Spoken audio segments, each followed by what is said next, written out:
ဒီနေ့အပြင်ပြန်လာပြီးတော့နည်းနည်းလေးပြင်ဆင်ထားတော့မေဟိုးရင်နေကပြောမယ်လို့တွေးထားတဲ့အကြောင်းအရာလေးပြောမယ်နော်ဒီနေ့ပါရှင်းလုပ်ပြီးချင်တာလဲဆိုတော့ကိုလိုမျိုးပေါ့နော်မိန်းကလေးပဲမဲ့ယောက်ျားလေးလိုမျိုးခြေသလုံးမွေးကြမ်းကြမ်းကြီးတွေရှိတဲ့သူတွေပေါ့နော်စကတ်တူလေးတွေမဝေရဲဘူးအဲ့ဟာကြီးတွေနဲ့တည်ရမလားအဲ့လိုမျိုးတွေအတွက် share hair removal ကိုလုပ်ခဲ့တဲ့ဟာလေးကို sharing လုပ်ပြီးမှဖြစ်ပါတယ်ရှင်အဲ့ဒါကဘယ်လောက်ကြာခဲ့လဲဆိုတော့2နှစ်လောက်တွင်မှသိတာပထမတစ်ခါတော့ကြာတော့ဘာစသုံးလဲဆိုတော့ဝဇင်လေဒီအမွေးပေါ်မှာလို့west ဟွာလေးတွေပိုင်းကနဲ့အဲ့ဟာလေးတွေကိုဒုံလေးနဲ့လို့လဲပြီးကက်ခွာအဖြူလေး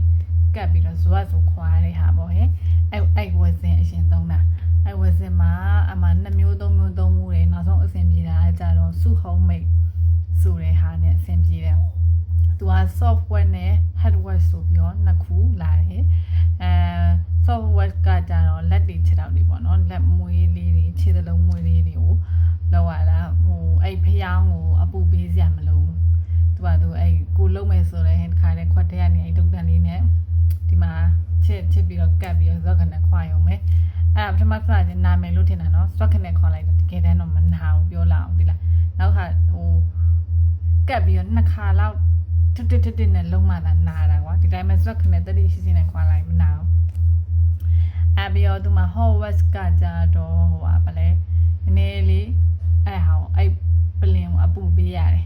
ရှင်နွေးပပဆူခွက်ကလေးပကံလုံးနဲ့ကိုထည့်ပြီးအဲ့ဘူးလေးကိုထည့်ပြီးတော့အဲ့ဟိုလိုမျိုးဗလဲ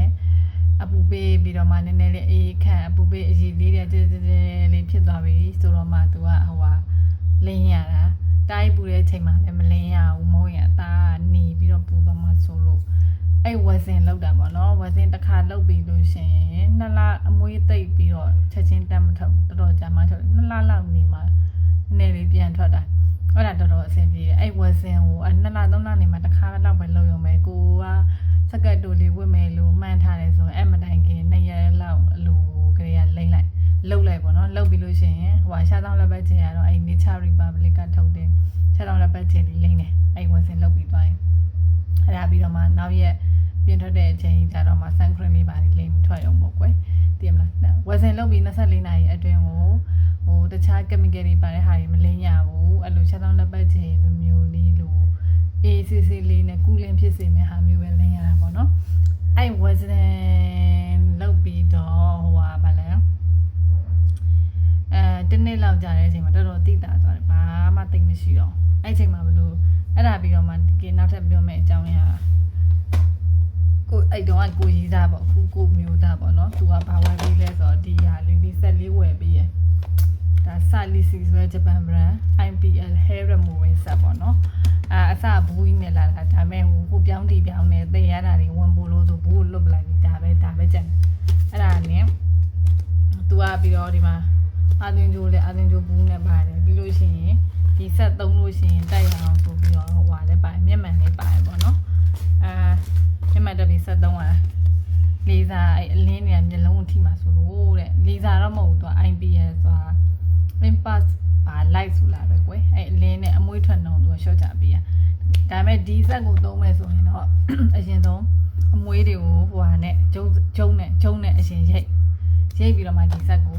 ဖလက်နဲ့သူအလင်းဒီခလုတ်လေးကိုနှိပ်ပြီးတော့ပြည့်ရမှာ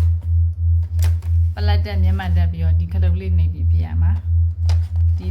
ဟာကြတော့ဒီမှာဒါလေးရဒီရှိကိုကောက်ကွက်လောက်တာသူကတကယ်တမ်းမျက်နှာမှာလုပ်လို့ရတယ်ဒီဘက်မှာပါမွေးတွေပါမွေးရှိရင်တော့ကိုကမျက်နှာမလုပ်ဘူးခြေမွေးနဲ့ခြေသလုံးမွေးခြေတိုင်းမွေးတောင်ခုမှလောက်တာခြေသလုံးမွေးကိုအရင်အဓိကလောက်တာစကတ်တူလေးကိုဝှချင်လို့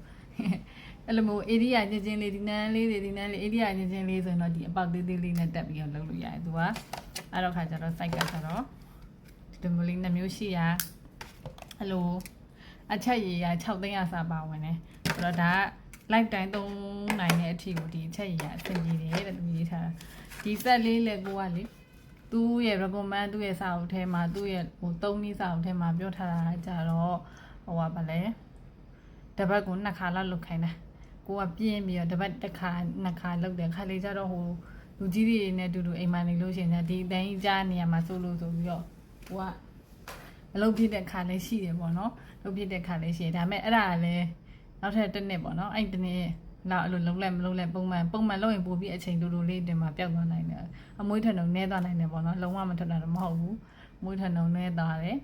ဆိုတော့ခါကျတော့ဒီဟာလည်းအဲ့တစ်နှစ်လောက်ကြာပြီးတဲ့အချိန်မှာအမွေးတွေတိတလာခါတိုင်းလိုတိုင်းအများကြီးမရှိတော့ခြေတလုံးမွေးတွေကလေအဲ့ခါကျတော့အဆင်ပြေတယ်အားကြောင့်မလို့ကုလိုမျိုးအဲ့စကတ်တူခြေယောက်ျားလေးလိုခြေတလုံးမွေးချမ်းကြီးတွေနဲ့တည်မလားစကတ်တူဝေးရတာဖြစ်နေတယ်ဆိုလို့ရှိရင်လက်နည်းရှိရဲ့အရင်ဆုံးဝယ်စင်ရတော့ဈေးလက်သက်တာတယ်ဝယ်ရလေးလွယ်ကူတယ်ဝယ်စင်လုပ်လို့ရတယ်အဲ့စုဟုံးမိတ်ဆိုတဲ့ဟာအဲ့ page လေးဟိုအဲ့ဒါလေးကိုလည်းကွန်မန့်မှာပုံလေးပြထားမယ်เนาะအဲ့ page လေးကိုပြီးတော့ခါကျတော့ဒီလိုမျိုး IP ရဲ့ hair removal စက်ကလေးတွေဆိုလို့ရှိရင်လည်းသူကဟိုလောက်ပဲရှိတယ်အဲ့လွန်ခဲ့တဲ့3နှစ်လောက်တုန်းကဆိုတော့ဟိုပါပေါ့အဲ့3နှစ်လောက်တော့2သိန်းနီးပါးလောက်ပေါ့နော်အဲ့လောက်ရှိတယ်အခုကလည်းဒီနည်းနည်းပဲတက်လာမှာဘယ်လောက်ပဲရှိတယ်မသိဘူး2သိန်း3သိန်းပေါ့နော်အဲ့လောက်ပဲအဲ့ဒါလေးကိုအဆင်ပြေတဲ့အကြောင်းလေးပြောတာပါရှင်ဆုံးဖြတ်ကြည့်ပြီးလို့ကျေးဇူးတင်ပါတယ်